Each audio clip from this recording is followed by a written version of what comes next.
நம்ம தலைக்கு cult கிளாசிக்கான black Bastar படம் எதுரா? பில்லா? அப்போ அந்த படத்தில் மாசின் தூக்கி இது போடுறா. என்னது போடுறா? சரக்கு என் வைஃப்காக விட்டேன். வயலன்ஸ் எனக்கு ஞாபகம் வந்துருச்சு. பழசெல்லாம் ஞாபகம் வந்துருச்சு. I'm back.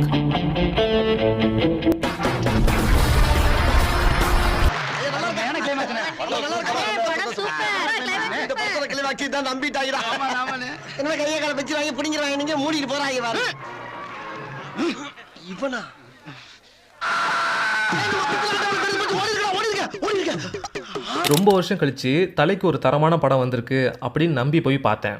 அப்புறம் தான் தெரிஞ்சுது இது தலை ஃபேன்ஸ்க்காக மட்டும் எடுத்த படம் அப்படின்னு. இல்ல புரியல. இப்போ இந்த படம் எப்படி இருக்குன்னு பார்த்தீங்கன்னா, ஃபர்ஸ்ட் இது ஒரு படமாவே இல்லைங்கிறதா உண்மை. என்னடி சொல்ற? நீ என்ன சொல்ற? ஏன் சொல்றேன்னா, இதுக்கு முன்னாடி அஜித் நடிச்ச எல்லா படத்தோட டைட்டிலையும் முக்கியமான டயலாக்ஸையும் எல்லாத்தையும் ஒரு மிக்சியில் போட்டு அடிச்சு கொடுத்தா எப்படி இருக்குமோ அப்படிதான் இருந்துச்சு. என்ன இது? பட்டசாராயமா? பட்டசாராயம் இல்ல, வார்னிஷ்.